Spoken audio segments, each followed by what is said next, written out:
For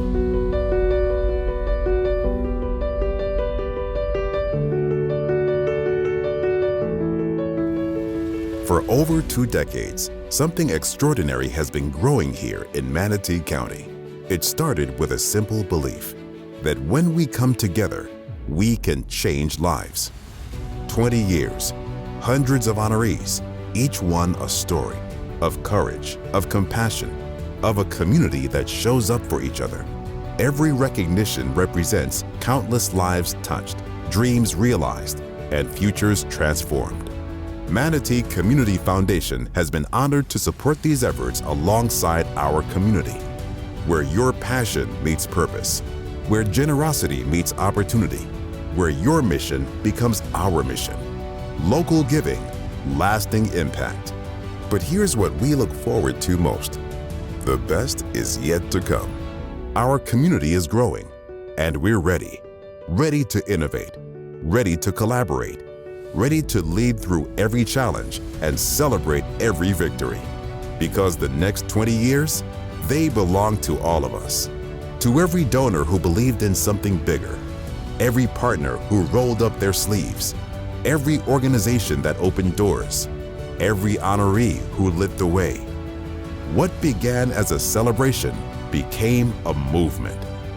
Thank you for being the spirit of Manatee. It's the heartbeat of this community we all call home.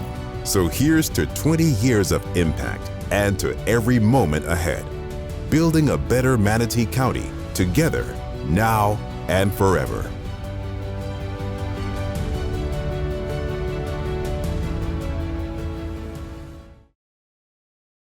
Welcome to the 20th Spirit of Manatee Celebration of Philanthropy. I'm Danny Sherrill, honored to serve as the board chair of the Manatee Community Foundation, and thrilled to kick off today's luncheon with you, our generous donors, partners, and friends. Thank you all for being here today. In preparation for this very special 20th anniversary, we wanted to go back to the beginning.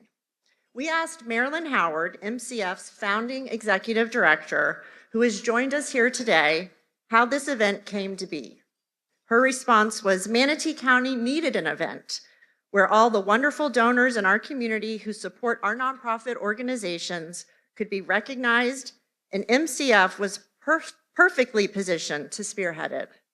Asking Susie Bowie, executive director from 2016 to 23, her thoughts on what Spirit means to our community, and she shared, Spirit of Manatee is about those who modestly give of themselves without expecting anything in return, including recognition. Their actions are expressions of love for people in our community. And I know many of you here today would agree that Spirit of Manatee has become a treasured event for our community. It's a moment when we can all pause and express appreciation to those who go above and beyond. A heartfelt thank you to Marilyn, Susie, all previous staff, board members, and donors for your investment in MCF.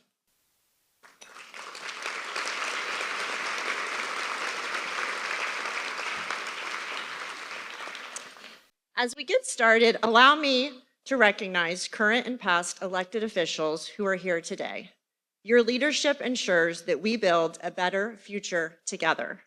Would our elected officials please stand and be recognized?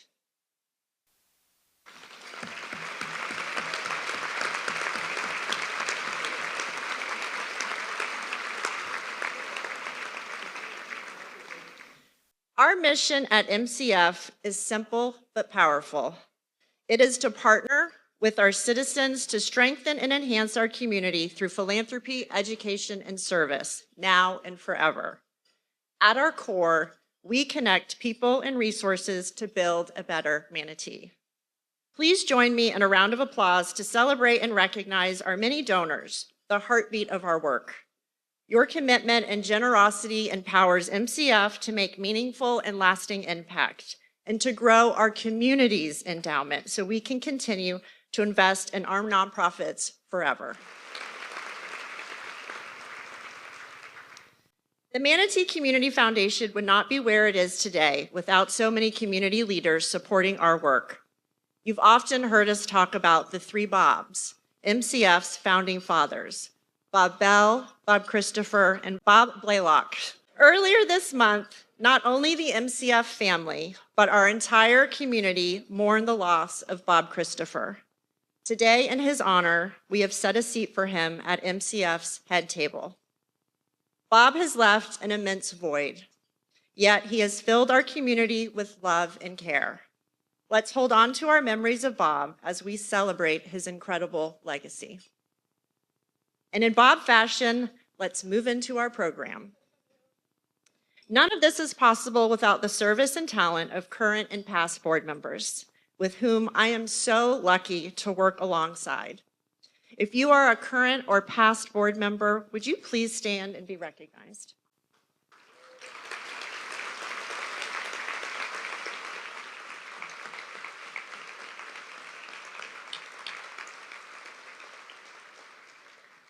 And the incredible MCF team, can we please show appreciation for Yolanda Mancha, Jacob Kinzel, Max Schmitz, Fallon Markwell, Simone Peterson, Sarah Bostic, and CEO Veronica Thames.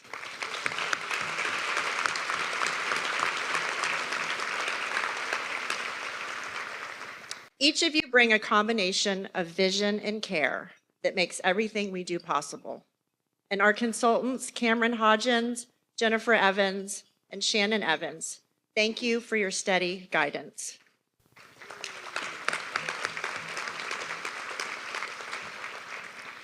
Let me express gratitude to our fellow foundations who partner with so many to make our region stronger. Wendy Deming and Amber Lamerson and the Bishop Parker Foundation Board, the Charles and Marjorie Baranczyk Foundation, Jessica Muroff and the Community Foundation of Sarasota County, and the team from the Patterson Foundation.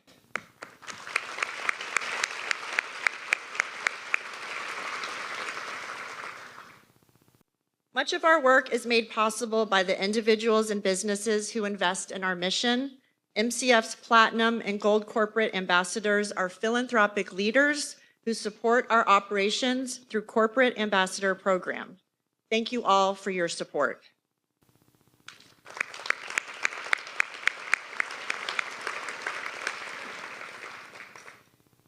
And thank you to each of you who took the time to recognize volunteers, leaders, colleagues, board members, and beyond. Your actions are at the very core of the spirit of Manatee.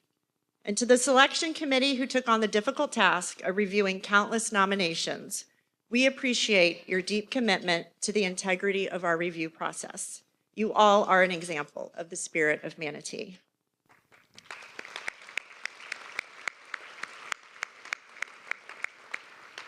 Lastly, as we celebrate our nation's 250th anniversary, a group that often isn't recognized enough are military veterans. If you have served in our military, please stand and allow us to thank you for your service.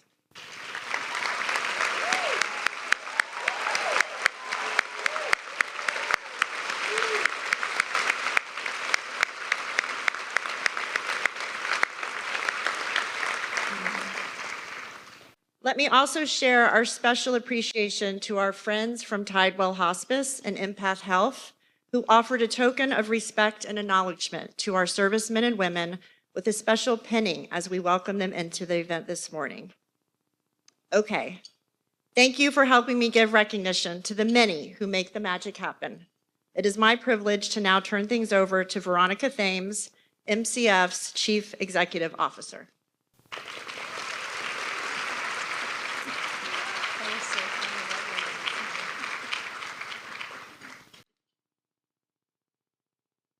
20 years. How amazing is that?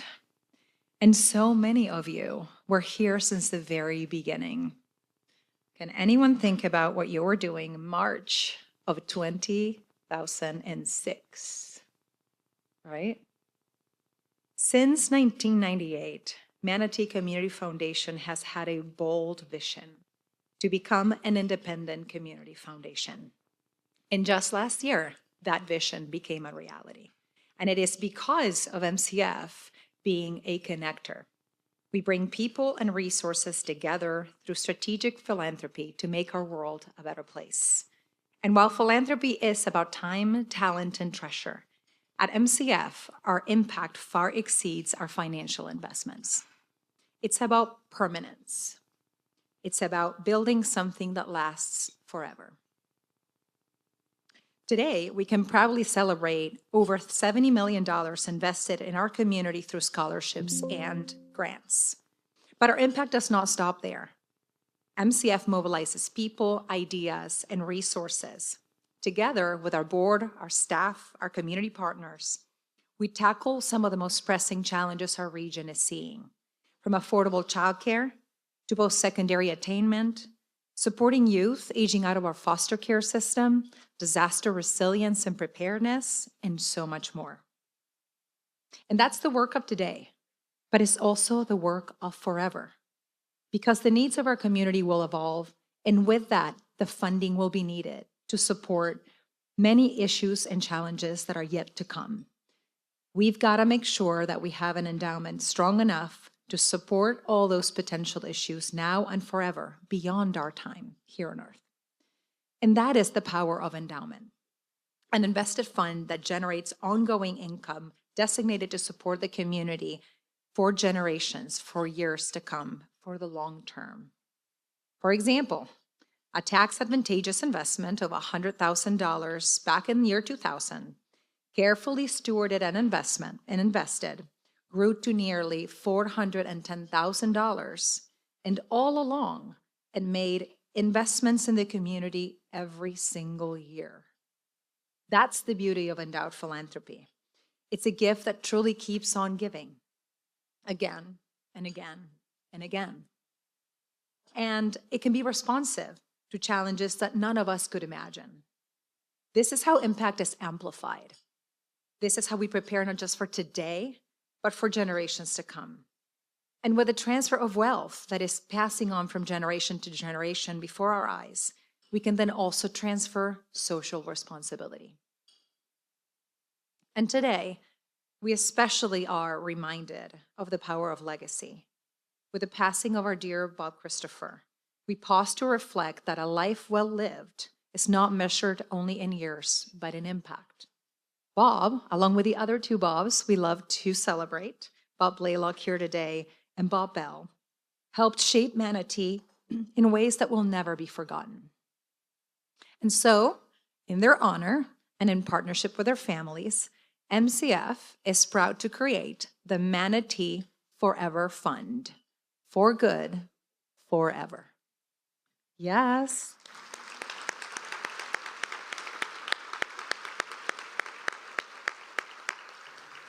So join us along with the three Bobs so that their legacy can be kept into perpetuity and not only be part of our history, but be present in the work that we do every day and continue to shape the future of this community for always. Because that is what endowment does. It turns generosity into permanence, transforms impact into legacy, and it ensures that the spirit of the community, our community, lives on. You might have heard me say this before, but we're all born with a beneficiary. It's Uncle Sam. Unless, of course, we plan otherwise. I hope today inspires you to do just that, to plan, to shape your legacy in the way you want it. Because legacy planning is for all of us, whether it's a $500 or a $5 million gift or $50 million. I like one of those. Legacy planning protects the vision you have for your community investments now and forever. And at MCF, we're privileged and honored to help usher and create and sustain those legacies forever. Philanthropy often begins with a generous act, an act from the heart, a commitment to caring for others, creating a lasting and positive impact. In many ways, veterans and philanthropists share a common thread. They both choose to serve selflessly for the greater good. One of the many initiatives MCF is proud to support is Valor Commons. Woo-woo, right? County table?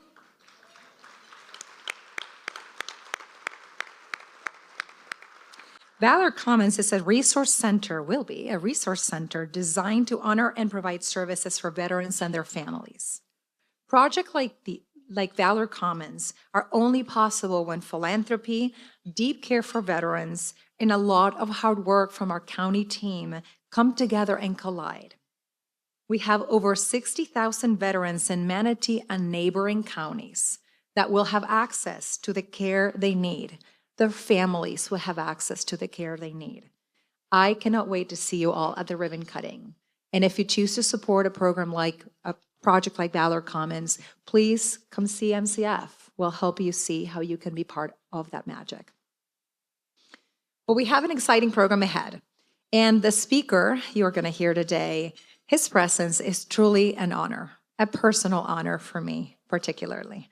Today you will hear from General Walt Pyatt, Chief Executive Officer of the Wounded Warrior Project, who recently retired or attempted to retire from the United States as the Director of Army Staff. Huge responsibility.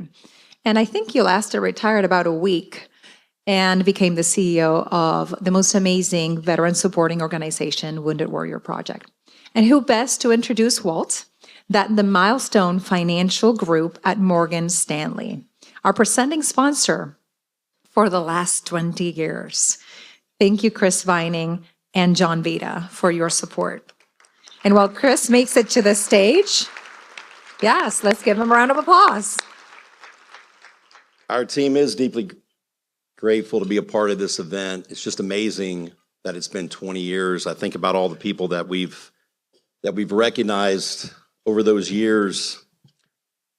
And my wife did give me one little brief bit of advice in her own loving way. She said, please don't go on and on, please.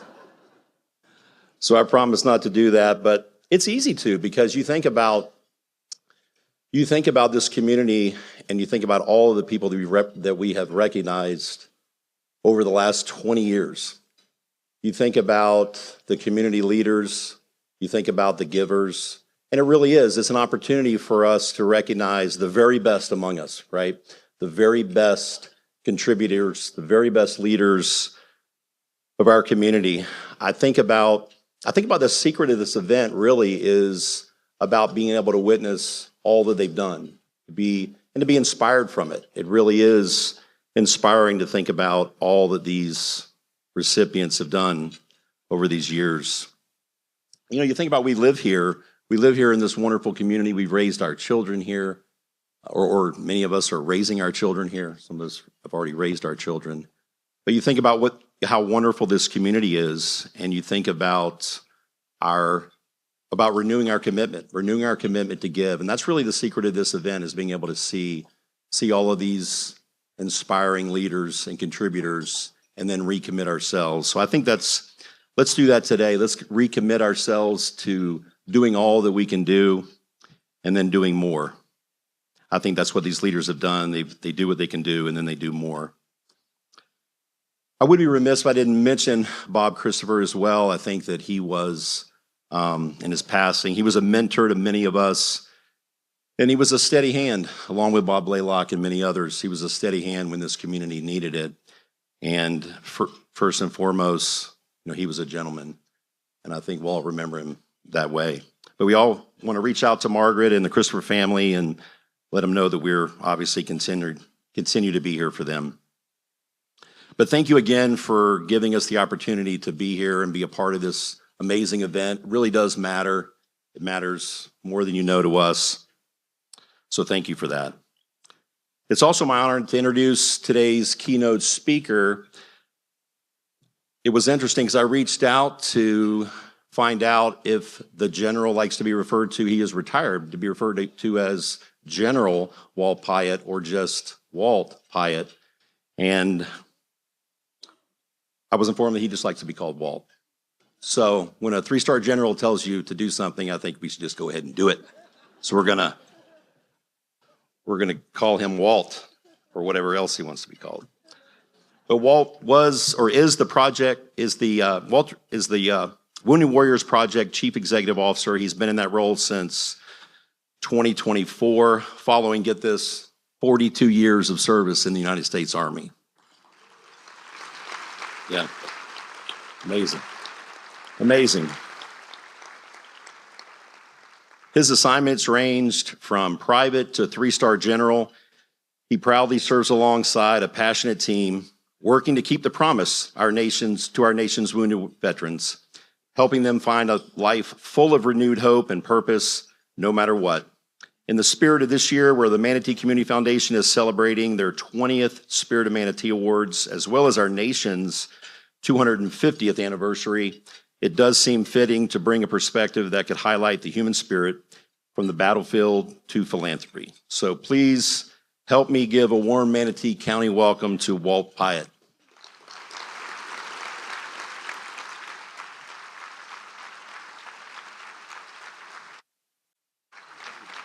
Thanks a lot. Wow, thanks a lot. I would say my mother used to call me Walter when she was mad at me, so Walt is really good. So thanks, Walter. I may get triggered a bit. Thanks, Manatee County, for having me here. Thanks for doing this. And I think the veterans in the group today that stood up just a little while ago, I hope you looked around and looked at everybody here. Biggest lesson I learned is that war is the worst of humanity. And if you just think about that, the intentional killing of human beings by other human beings, it is the worst of humanity, but it's also necessary because we're never going to give up our freedoms of this great nation. This is a wonderful and beautiful nation, and I love it dearly, and we'll never give it up. But it takes good men and women to join the military service to defend our freedoms. So though war may be the worst of humanity, it is also necessary. But we should never allow the strategic purpose of war to mask the toll that it takes on the men and women that we ask to fight it. Because when you touch and see the worst of humanity, it sticks to you. So I know that you're all with me today, and my heart and my prayers after serving as long as I did are with the young men and women currently serving in harm's way today and with their families who've suffered loss already.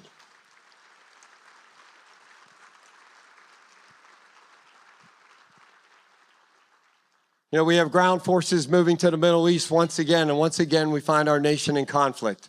Sadly, it doesn't end. I also learned many lessons after 9/11 when we all watched planes crash into the World Trade Towers, the Pentagon, and a small Pennsylvania field not too far from where I grew up. And within a month, I was deployed to Uzbekistan and then to Afghanistan. Several deployments to Afghanistan. We fought the enemy at great altitude. We went up to every mountain where the enemy thought they had safe havens. One of those mountains, many of those mountains, not all the soldiers made it off. And one of the soldiers I'll never forget was a young man named Wesley Wells. And after that deployment, I went back to his hometown to help dedicate a flagpole in his town for Wesley's service. He was his mother's only son. And when I went there, I was proud because I served with Wesley. And if it wasn't for his courageousness, a lot more people would have died on that mountain. But after the service, his mother asked me if I would join her daughters and Wesley's widow now. He was married right before we shipped out to Afghanistan, and visit his grave. And as we went to the gravesite, I knew I had to go, but I was not prepared for what I was going to have to face. I felt responsible for not bringing him home. I felt responsible for a mother not having her only son.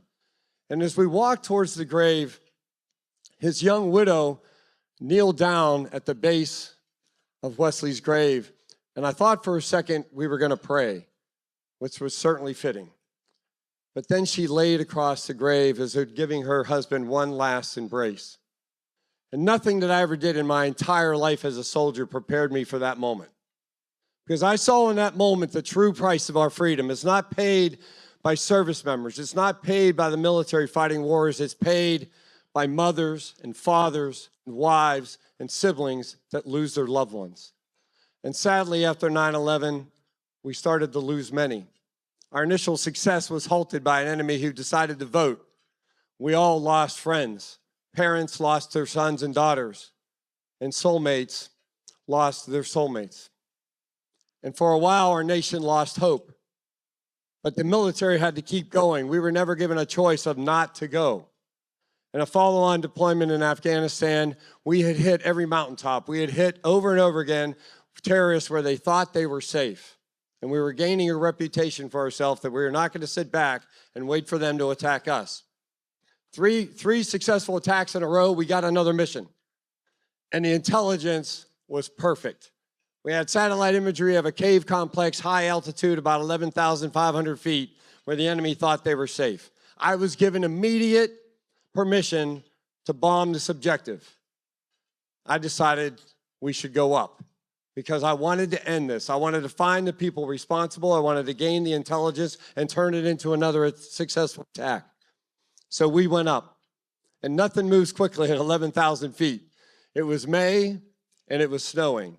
And for a soldier to have snow on the ground helps you because now your movement is masked. The weather is playing favored for your maneuver. And we moved up to the objective, and we were able to surround it, what we call in the military, isolating the objective. We had the initiative. The enemy did not know we were there. Then we spotted tents on the objective. Everything looked perfect, just like we had 3 missions in a row. And then I remember the soldier came across the radio. He was in our scout platoon, which is like the best platoon in an infantry battalion. And he came across and he said, "I see 2 men," which fit the situation because they're encampment at a high altitude. Certainly it's snowing, but they got to have guards or sentries on duty. And so everything still looked absolutely perfect. But I'll never forget the next call that came on that radio. And this young man said, "Sir, I don't see any weapons." And for a moment, I did not know what to do. Everything had looked perfect. I was already given permission to bomb this objective. I had the Air Force screaming on my radio all the way up this mountain. Why didn't I give them permission to do it? And it felt like a lifetime of indecisiveness. But then over the radio came the platoon sergeant for the scout platoon, who was the biggest, toughest soldier we had in our battalion. And he said, "Sir, they don't know we're here. We can tackle these guys. I recommend we go and go now." So we initiated the assault. They grabbed the 2 gentlemen, put them down in the snow, handcuffed them, or zip tied them as we do. And we ran towards the tents any minute, expecting the enemy to come out and open fire. And the first flap opened on the tent, and out came a rather large woman. She looked at the men we had found face down in the snow, and she was not with us. She didn't know what we were doing and why we were up there. Why we did not shoot her, I'll never know to this day. But she was unarmed, and to be able to make that decision in a split second not to shoot showed more courage and bravery from these soldiers than I ever witnessed in the other combat actions we were in. We searched the encampment because we still thought it was an enemy encampment. There were no weapons. There was no munitions. There was no cave complex that we thought we saw in the imagery. It was a nomadic tribe that had come over these mountains for hundreds, if not thousands of years. And within 30 minutes or so, we were sitting in the largest tent, and we were having chai to the Middle East. And you've ever had chai, it's actually it's a real delicacy. It's like a cup of sugar with a little bit of hot water in it. And it's really good, especially when you're deployed. But in this instance, this was the worst tasting chai I ever had in my life. I mean, but it was all they had, and it was like the best thing they could offer me. And we sat around this tent, and one of the goats, the animals were in the tent with us, was nibbling at the back of my helmet. And I looked at these people, and I thought, this must have been what a scene from the Bible looks like. But I also looked each one of them in the eye, thinking that I was authorized to kill them just minutes earlier. And it really impacted me that we had to know what we were doing, and you had to make these life and death decisions in split seconds. Because I could have bombed that objective, and I would have been just another successful combat action by the 227 Infantry Wolfhounds from the 25th Infantry Division. But we decided to go up. And that young man whose voice I still hear every day, who saw the same thing that we all saw, but yet saw something differently. That's what American military brings around the world every single day. We deploy with our American values, not just the training we get in the military, but the values we were raised with in hometowns like in Manatee County. That's what allowed that soldier to make that decision, that this looked like everything else we have done, but yet something was different, and he had the courage to say so. And for his decision to do that, many innocent people lived that day. And when we came off that mountain, I realized that so many actions we have had, like we lost Wesley, we lost other soldiers and many other deployments up these mountains in Afghanistan. But for all of us, we also realized that all of us left a part of ourselves on these mountains. It was a very difficult time. And these young men, like I said, you can't explain the strategic purpose of taking down terrorists. It never masked the toll it takes on the young men and women asked to fight it. And when I retired from the military, I wanted to do something different to help people because I was helped in my many times. I deployed for the first 10 years of the war. I was deployed every other year to Afghanistan or Iraq. I came home and I already had my date for the next deployment. And it was my wife that reminded me. She said, "Walt, don't deploy until you deploy. You need to be with us when you're here because you never know when you're going to be here again." My mind was always thinking about the mistakes I made in the previous deployment or what I was going to have to do on the next deployment. And I was never there. And it was then that I learned how to practice mindfulness. I learned how to calm myself in the most stressful situations, which is something soldiers need. Although people called me Colonel Moonbeam at the time, thought I was some kind of hippie introducing meditation to the military. But what I was trying to do is teach people that have to deal with high, complex situations, be at their very best when everything else is their very worst. We trained all the time with our weapons and our physical fitness, but we don't do very little in the military to train our minds. And that's what got me pursuing that our mind was probably the most sophisticated weapon we had. And that mind is filled with American values that allow you to make a decision of life or death in a split second and get it right every time. And that's why I pursued that endeavor and try to help bring, a lot more warriors back home to deal with the high stress that they dealt with deployed. And when I left the military, I did join Wounded Warrior Project 17 days after I retired, Veronica, not right away. And that 17 days was a great retirement. But when I got to Wounded Warrior Project, it felt like I came home to family. And I was surrounded by people that I understood, and I was surrounded by people that wanted to help others. They understood the sacrifice that they made, and all they wanted to do was help. Wounded Warrior Project was founded in 2003 by a wounded warrior himself. He saw casualties starting to hit Walter Reed, and he stuffed backpacks in his own basement to give them some comfort items when they woke up in a hospital away from their team in an embarrassing hospital gown that shows off their backside. Nothing that a Marine wants to ever do. But he knew that they were going through that, so he gave them a backpack filled with a sweatshirt, shorts, socks, a CD player, a phone card. But he also made a promise, and that promise is the why of Wounded Warrior Project. We made a promise that we would be there no matter what. And for 23 years, we have been there no matter what. And we are committed to bringing every warrior home.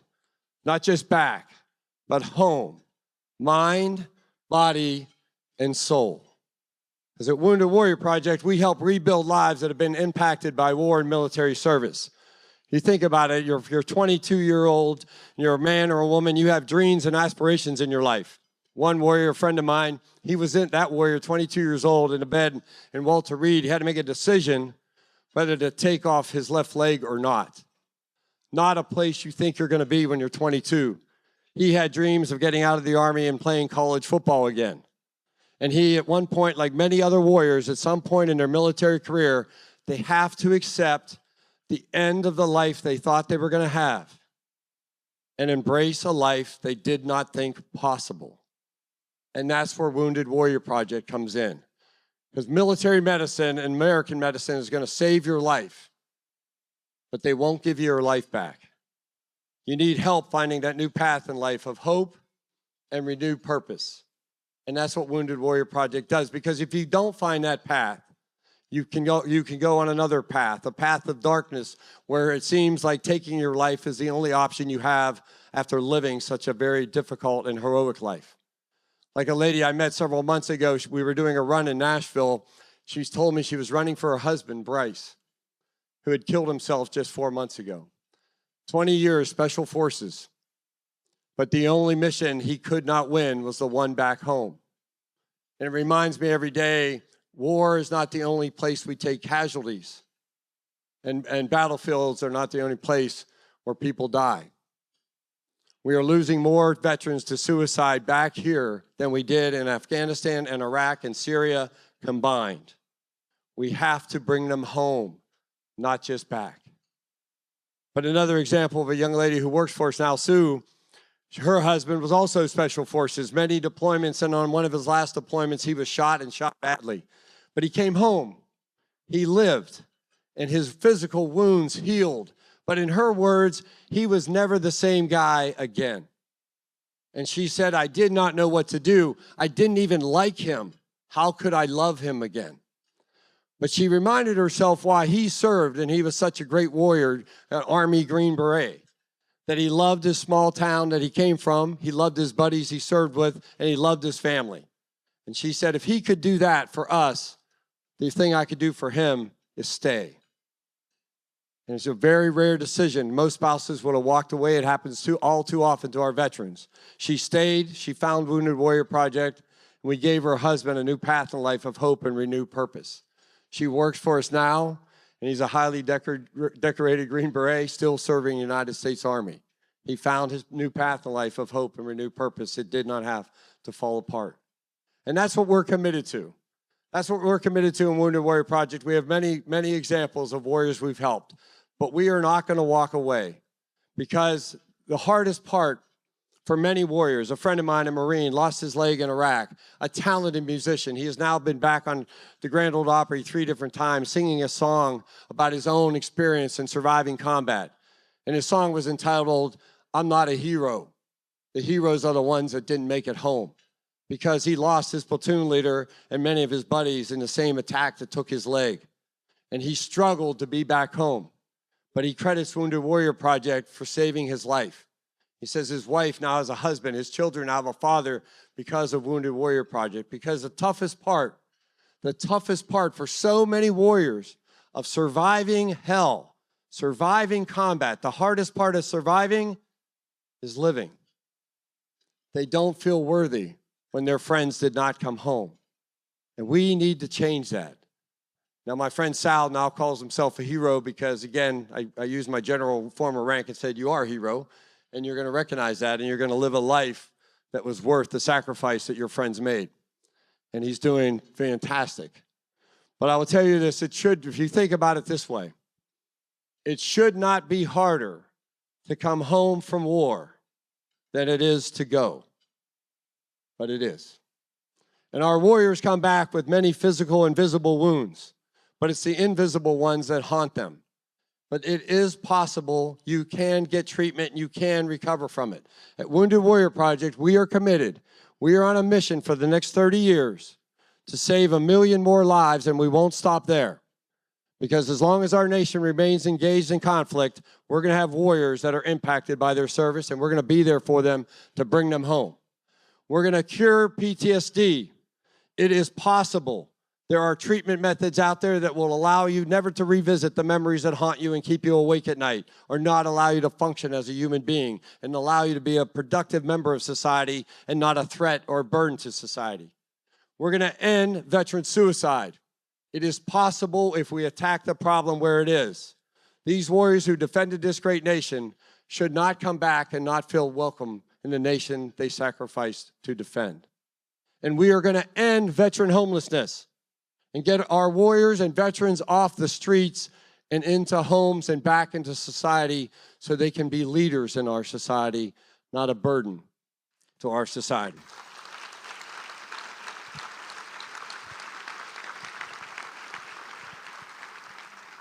And the only way we can do this is to continue to connect to a grateful nation. Throughout my time in the military, unlike the Vietnam generation, who I have so much respect for, a generation that we literally sent to hell on earth, and then we treated them like hell when they came back. Unacceptable.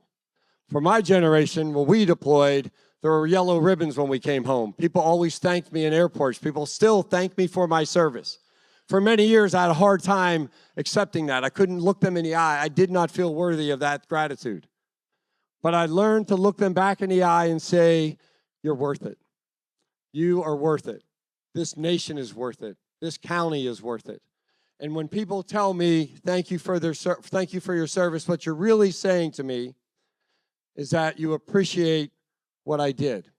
You appreciate what our military does for this country, and you have great gratitude for the freedoms that we're helping to preserve. That's the connection that we have to have. We are not veterans of some other community. We are men and women from your community, and we want to just come home. And our nation will not be the nation it is today without the service, sacrifice of our nation's veterans. Would not be there. We all know that. But our nation's veterans will not be able to ever come home unless they are given the light and showed that road home by a grateful nation. You are probably more important than anything. Whether you give, whether you volunteer, whether you just buy someone a cup of coffee, all you do is say thank you for your service. Your gratitude, your appreciation for those who serve is the best thing for them. It does more than say thank you. It lights our road home, and we're trying desperately to find it. So I want to just say thank you all very much. I guarantee you that Wounded Warrior Project, we're going to be here forever. We're going to keep the promise. We're going to bring every warrior home, mind, body, and soul, because you are worth it. Keep the promise. Thank you.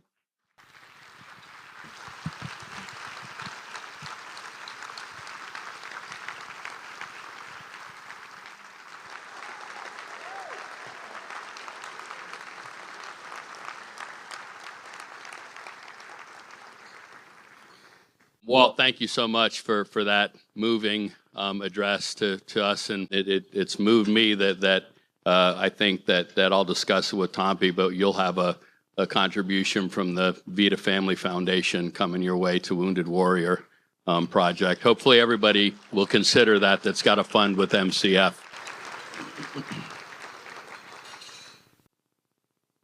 So here we are, 20 years. Wow. That is amazing. I ran into Marilyn Howard earlier in the program, and we talked about 20 years ago and the infancy of this program and getting it off the ground and talking about it. And she reminded me that she said to me, "John, do you think anybody will show up?" And I said, "I don't know, Marilyn, but if they don't, I want my money back." But fortunately, here we are, and it was, it was just a wonderful experience then, and I hope today will be a wonderful experience for everybody as well. By the way, what a great luncheon! I mean, we don't get to eat like this every day, and it's a wonderful thing. And as per normal, I always try to be the first one to the dessert plate on the table. It's kind of family style, but there's something in there for everybody. And if you don't eat it, I might be coming around to the table to get the leftovers that you guys leave behind. But thank you so much to the Palmetto Marriott Resort and Spa. You all do an absolutely wonderful job, and thank you for that. So before we get into things, if you're a previous Spirit of Manatee honoree, please stand. And everybody join me in a round of applause for the past award recipients present today.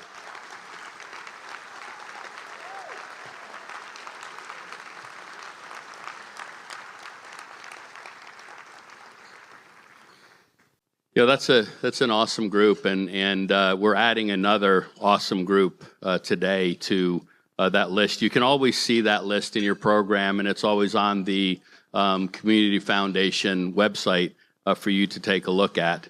So I guess I've been off script enough that our leaders here are going to look at me and say, "Come on, I'm already getting the move on, John Swift." So out of respect and fear of them, I'm going to go ahead and move on right now. So this is how today's going to work. I will share the overview of the category we're recognized, followed by the honoree's name, their organization, and who nominated them.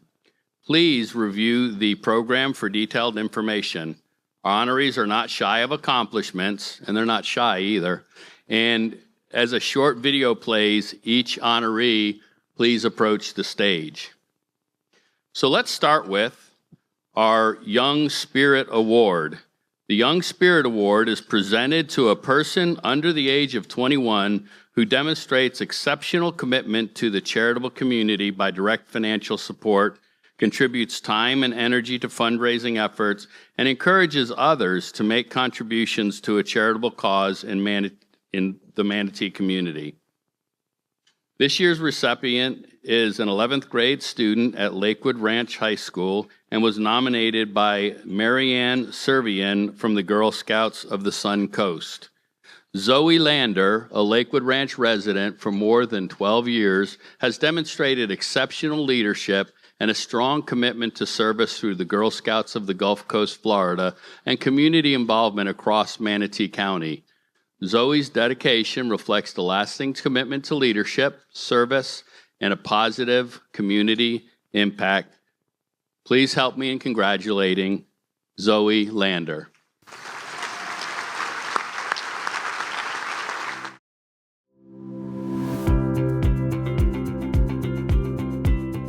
Zoe has been giving back to Manatee County from the time she's been a very young girl.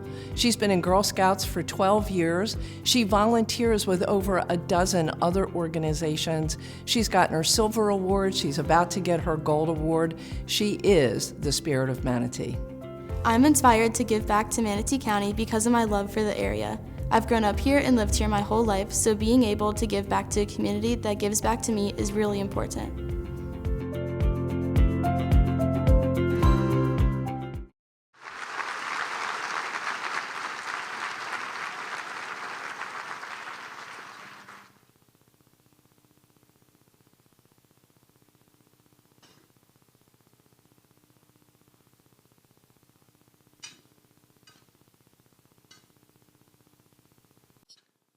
I told Zoe she's a wonderful speaker, but she's chosen not to say anything, so.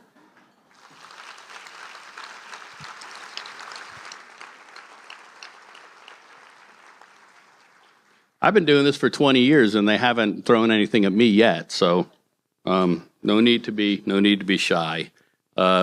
Speaking of not shy, our Community Spirit Award is presented to a business or service demonstrating outstanding commitment to the charitable community through direct financial support and through its leadership and motivation of others to participate and advance philanthropy in Manatee County. Nominated by Elena Casella, Foundation for Dreams, and Janine Amick from the Florida Cultural Group, Ron Allen is a lifelong champion of Manatee County whose philanthropy and leadership have strengthened the community for decades. What distinguishes Ron's philanthropy is his hands-on approach. Beyond financial support, he invests his time, experience, and mentorship listening to nonprofit leaders, offering guidance, and creating connections that expand impact. Ron has built more than structures. He has helped build opportunity, resilience, and a stronger Manatee County for generations to come. Please help me in welcoming to the stage our Community Spirit Award recipient, Ron Allen.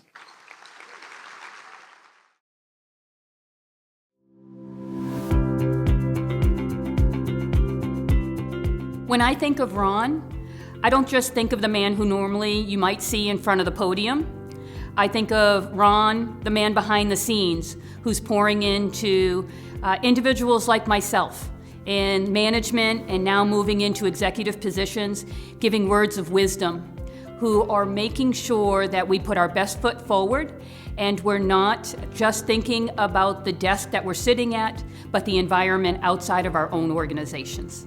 He doesn't give back for the personal accolades. He gives back because he wants to make a difference in this community. And it doesn't matter whether it's education, human services, culture. He has his ears to the ground, and as the community's needs change, his focus changes. The community has so many different fantastic aspects to it, but it takes a lot of work from a lot of people.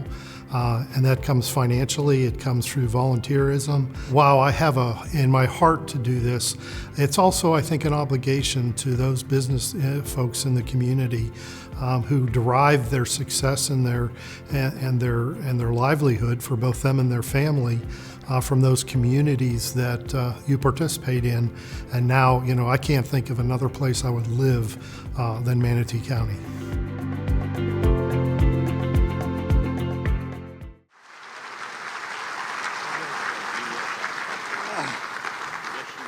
Good afternoon, and I just informed John I will talk. And if his wife's listening, I didn't hear what she said to him. So I just want to thank the Manatee Community Foundation for this award. It's so nice to see so many people here today that over my 42 years here, I can really truly call friends, not only personally, but for the community. When I got here 42 years ago, Bob Blaylock and Bob Christopher were one of the first two people I met. And I saw what impact that they were having in the community. And it really hit me hard that it was important for that because every community is only as good as those people that contribute and participate in its growth. I want to thank Elena and Janine for the nomination. I also don't want to forget General Pyatt. Thank you for your service when you were a general, and thank you for what you're doing today, which I think is equally as important. Thank you.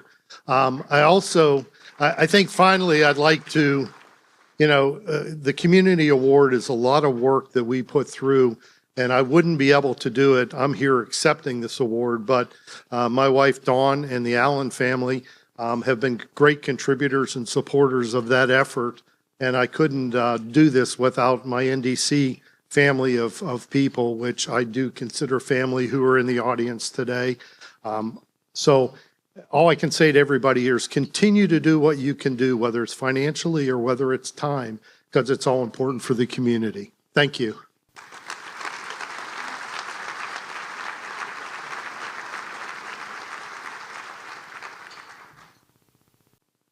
The Charles Clapsaddle Community Spotlight Award is named in Charles Clapsaddle's honor to recognize an outstanding nonprofit professional who embodies the spirit of philanthropy and community in Manatee County.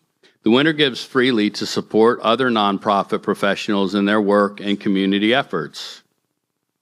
Nominated by Pamela Beck from Shuckin' Good Cause, Ashley Brown, President and Chief Executive Officer of the Women's Resource Center, exemplifies the spirit of the Charles Clapsaddle Spotlight Award through her transformative leadership at the Women's Resource Center and her profound impact on the Manatee County community.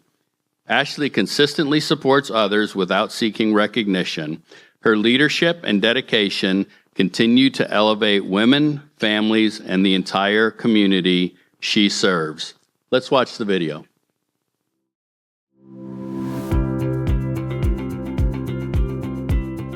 Ashley embodies the spirit of Manatee, and if you've been with her for 5 minutes, then you know that she is not only wicked smart, that she is genuine. And with her leadership and her generosity, she brings voices to the people who are unheard or underrepresented in our community. And she's beyond statistics, she's about making an impact and making our community better. And that is why I believe Ashley is the spirit of Manatee. I have been with the Women's Resource Center for 24 years this year. So I've seen the value and the strength of our community. Manatee County is special. If you're really interested in getting engaged, the community will open its arms to you. That was true then, and it's still true today. And I just think what a great privilege to work in a career that's a job, an avocation, and has given me the chance to make a little difference. Welcome to the stage, Ashley.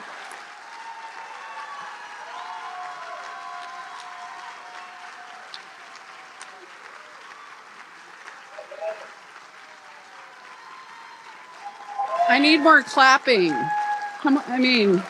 Hello. I will call out clapping. Thank you so much. And just like Ron, I'm going to take the opportunity, because a politician and a nonprofit person never passes up the microphone. And how humbling to see yourself in high definition in 20 feet. That's awesome. Awesome. So first and foremost, I want to thank the Manatee Community Foundation and Pam. You're kind of the sole Shuckin' Good Cause, but you've got a great team behind you. So really lovely. And I again, thinking about, I'm one person up here, but I have a whole team of people, my Women's Resource Center team, my family. I have the best nonprofit husband ever who supports and does, and we joke about the J.B. Templeton Scholarship Fund. But I also want to take the time to acknowledge, when I said that Manatee County was special, the person that said that to me was Jan Entwistle, who was one of the first, maybe first or second, Marilyn, Lifetime Spirit Award. So it was nice to bring this full circle for her. I met one of my dear friends at the inaugural committee. That's how we celebrate our friend-iversary. We're like, oh, it's Spirit of Manatee. And then I also want to encourage all of you. They obviously couldn't play everything we said in the tape, but I truly believe it takes the cross-section of philanthropy, education, the economic business community, healthcare, to all work together to solve the issues that we're dealing with. And I think that's now more than ever. And we need to remind ourselves of what we want as community and recognize that we have the ability to create that. And don't let anyone detract from that or make you think anything different, because we are a special community and we all have the opportunity to make a difference. And that is my call to action for you all today, is if you're not involved, get involved. So thanks again, I really appreciate it. And then I just have to give a special shout out. Coincidentally, my family from Chicagoland is here for spring break, so it's really special to have my bonus daughter, my grandsons. And you know, what's better for spring break than a luncheon at the Palmetto Marriott? So again, thank you very much.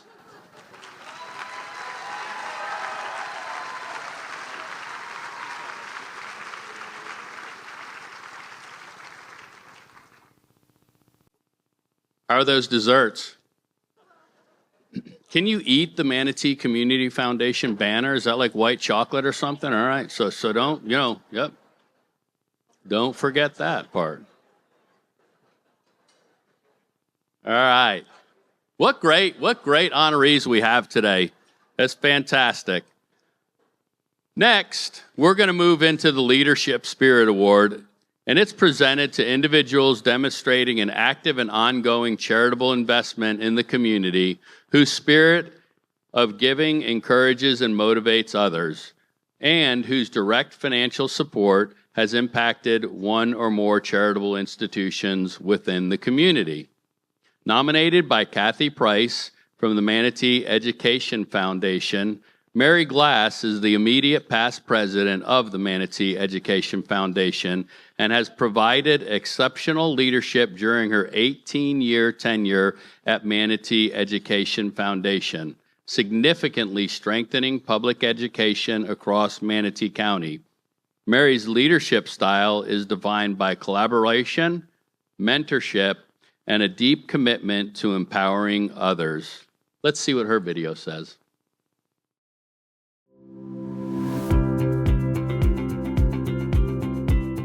Mary Glass embodies the leadership spirit of Manatee through her visionary, service-driven leadership. Over her 18 years at the Manatee Education Foundation, she has transformed ideas into measurable results, strategically investing more than $12 million into the public education system. She is a problem solver and a passionate leader. Mary's influence extends far beyond funding and programs. Her recognition as the Paul Scharf Children's Champion and the heartfelt responses to her acceptance reflects a legacy of trust, inspiration, and lasting change. I've learned to go from the corporate world to the philanthropic world, and in that last 18 years, I've grown to really love this community and help collaborate and work with other organizations to help grow and make this a better place to live. And with that, I feel so honored and pleased to be able to be part of this and to be able to help our community. Welcome Mary Glass to the stage.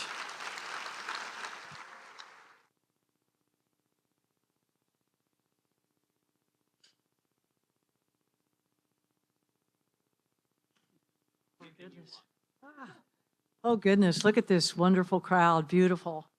I just have a couple words. I wouldn't go without saying something also, just to thank the Manatee Community Foundation for this award recognition and for the work that you do. May you continue to lead with spirit and serve with compassion and believe in the power of community to change lives. To think that 20 years ago, I am now receiving an award that my mother, Pat Glass, was awarded in 2006 is unbelievable.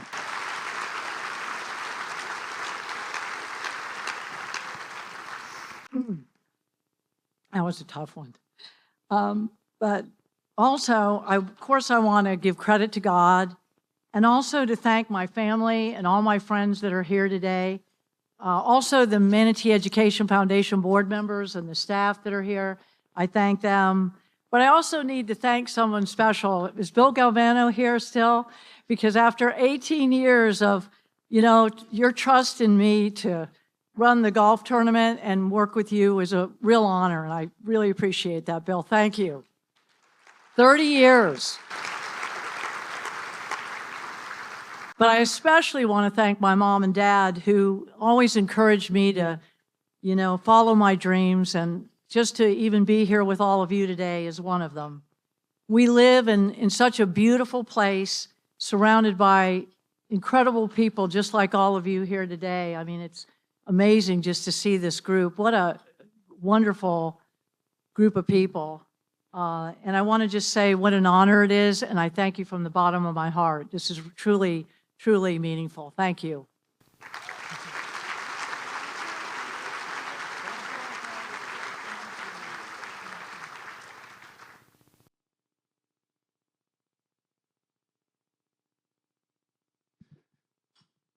Thanks, Mary. And I got to say that you're just as wonderful and high energy and passionate and beautiful as your mama before you. So thanks for being here.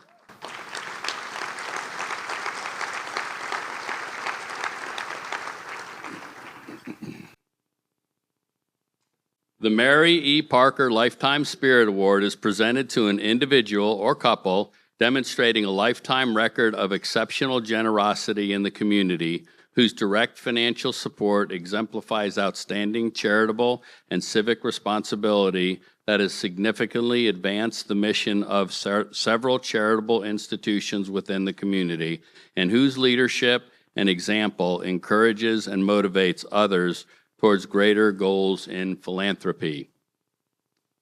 Nominated by Christy Haley from Pace Center for Girls and Dawn Stanhope from the Boys and Girls Club of Manatee County, Barbara Jennings has made a profound philanthropic impact across Manatee County and our region through her leadership, generosity, and service to numerous nonprofit organizations. Her impact is defined not only by generous financial support, but by thoughtful leadership, strategic engagement, and a personal commitment to strengthening the community she serves. Let's see what her video has to say.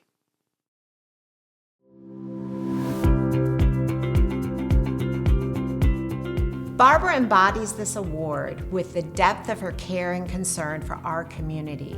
Not only does she have a wide range of personal giving, she also actively encourages those around her to explore their giving and community leadership.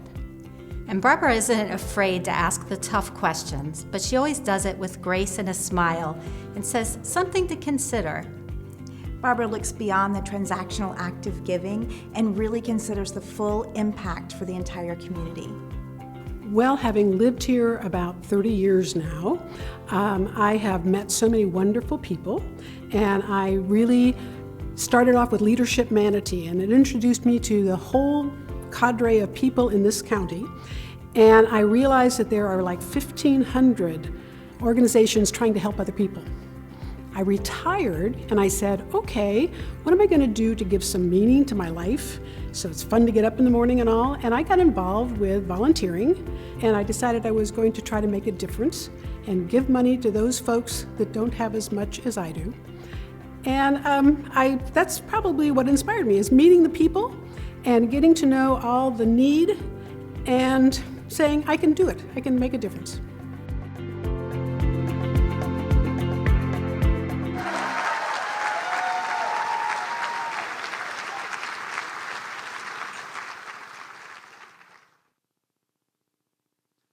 Well, I'm not a politician. I'm not trying to raise money, but I am going to talk. How about that? And I couldn't even remember what I said on that video, so I wrote down the same things again because it's the truth. And I have to reiterate what everybody has said. This is a beautiful audience of people, and you all care so much about this county, and we are all blessed that you're here. And I know you have many friends behind that couldn't even get a seat because it got sold out, right? There we go. Okay. Well, I'm going to talk a little bit about my life, a little bit, but I'm going to say that when my husband and I first came from Ohio to Manatee County, almost 30 years ago, I did not expect to come and adopt a whole new hometown. This is now where I am from. I am from Bradenton, Florida, Manatee County, and I lived more time in Ohio, but I love this place more. So there. So looking back, I really have to thank all those early friends and neighbors who were welcoming, and they took my husband and I under their wing and said, you need to get involved with things, and here are 3 or 4 things you should try out, and get out there. And they encouraged me to Leadership Manatee and so many other things, and I wouldn't have done it if somebody hadn't reached out to me and said, you can make a difference. So you do that to somebody today, okay? Tell them that they're important, they can make a difference. My husband, Ed Jennings, was a marvelously generous, caring man. Oops. Unfortunately, did I break it? Oh, no. Unfortunately, he developed Alzheimer's, and he got taken too soon. But again, with the help of God and a lot of really great friends, after we got through that ordeal, I bounced back and I said, okay, my job now is to continue forging our legacy. And I've said before, but when you're retired, you have to have a good sense of purpose as a reason to get up in the morning, besides your dogs, which I really do have to deal with that. And so my purpose, besides all my family, whom I love very much, and my dogs, okay, I soon became volunteering and supporting those who work daily to help others. And giving of my time and my experience and funds brings great joy to my life. And everyone needs to have joy in their life, and that's the easiest way to get it is to give to others. I feel very blessed, even though my daughter constantly tells me I have flunked retirement, and she's right, but I love being busy. I want to thank all my friends at the Manatee Community Foundation, and particularly the Boys and Girls Club and Pace Center, who nominated me for this most prestigious award. It is astounding to be recognized just for doing good for other people. Think about that. And I am honored and humbled to be selected for this Mary Parker Lifetime Spirit Award. Hopefully Mary is up there looking down on us and smiling. And actually, I think Mary Parker and I have a few things in common. We both truly loved our dogs. This is why I'm wearing my dog shirt today, in case anybody missed it, okay? Okay, we were caregivers. We are both relatively old. However, she beats me because she was 108 when she died. We came from somewhere else and totally adopted this community. And we both have given to a variety of valuable causes over time. The main difference in us is that Mary had a whole lot more money than I did, so sorry. Okay. So in closing, seriously, I want to thank the good Lord for giving me the skills that have allowed me to earn more than I have needed to live a comfortable life. I have excess to share.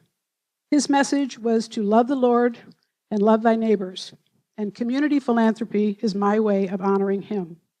So I thank you again for this marvelous recognition. Thank you.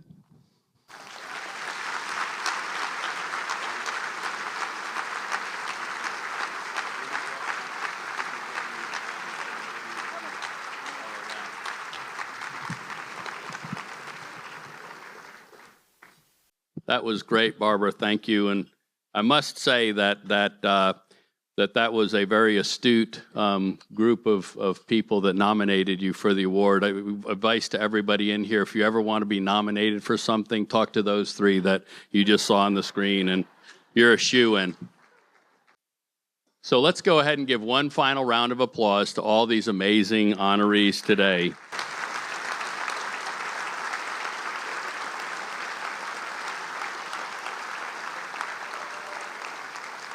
The spirit of Manatee wouldn't be the same without all of you as well. You know, I look across the room, and just, you know, one day we were coming back from Kiwanis, and Chuck Polis said to me, "Don't you just love being in rooms where everybody is your friend?"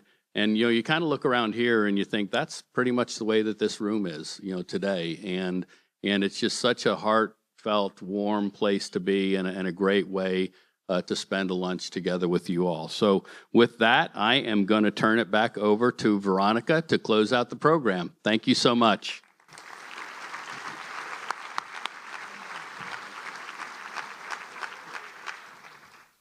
Thank you, John.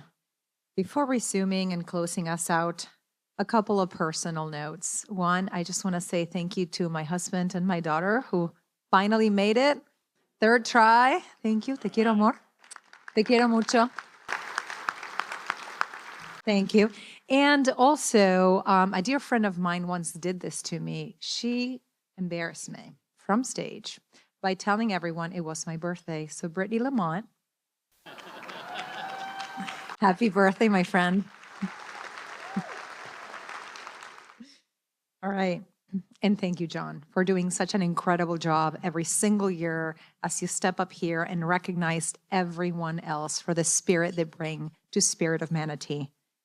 And I think this room will agree with me, this room of friends, that John Vita brings the spirit to Spirit of Manatee, doesn't he?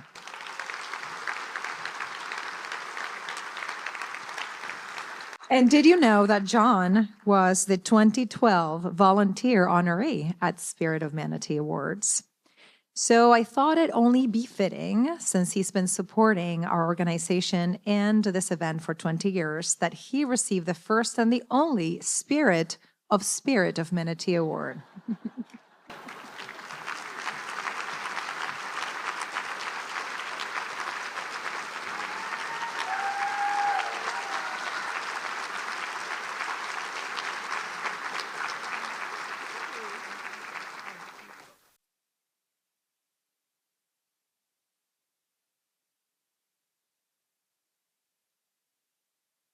Don't go. No more awards. So at this point, Walt, would you join me back on stage? Thank you. Before we close, I wanted to tell you a little bit of a personal story that connect Walt and me. We did a leadership event together. It was about a week long of a very arduous commitment to growing our leadership spirit. And during that experience, Walt handed me this challenge coin. I'm sure camera can capture it, maybe. About 3 years ago, and he said, "Veronica, bring your raw, passionate, unfiltered spirit, driven to make a difference anywhere you go. I believe in you." And he added, "If you ever need me, I will be there." And he is a man of honor and promise. He also said that he ever caught me without this, I'd be in serious trouble. And guess what? It's in my pocket at all times. So Walt, I know you're a very well-decorated officer, but I would love, on behalf of our community, to impart another insignia on you. And if you would allow me, I'm going to pin Walt with one of our Veteran Services Award, Heroes of Hope, from our friends at Tywell Foundation and Empath Health. And veterans, as we know how this works, please feel free to join in the salute to make this an official insignia.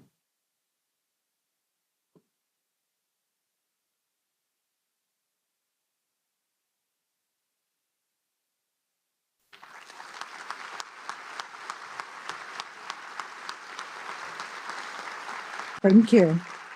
Thank you to our veterans. And as we celebrate also your spirit, also raw, also passionate, and also driven, and thank you for spending your time with us today, the MCF board will be making a grant to Wounded Warrior Project to help further your mission to honor and empower wounded warriors. And please stick around for one more minute. Now, to close the event, let me invite a few more friends to stage if you would like to join us. Please bring your champagne glass with you. So we toast to the next 20. Marilyn Howard, Joe McCaw, Alicia Chalmers, Betsy Pennywheel, and any past and current board and staff members. Please join me. I know it sounds crazy. This is SNL style. Come on up on stage, bring your glass. Join us up. And while everyone joins us, let me finish out with sharing a little bit more about our 2024 Young Spirit honoree, Lorenzo Liberti. Lorenzo is the founder, the entrepreneur, and the artist behind Heroic Flags, whose mission is to help those in need, especially veterans, by crafting unique, handmade, rustic flags. So I'm going to ask Lorenzo, who's probably working his way up to stage, to help. There we are. Lorenzo, where are you? There you are. You're coming. Lorenzo is here to relive his moment on the stage and also present a handmade flag to Walt in honor of his service.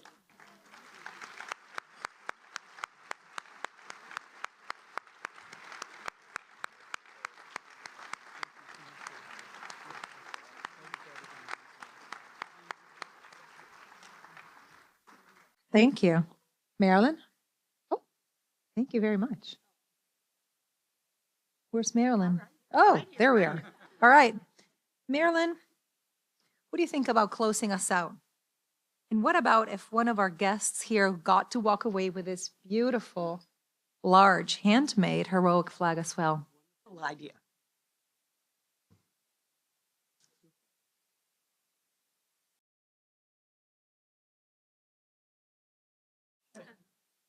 Okay. Buzz Turner.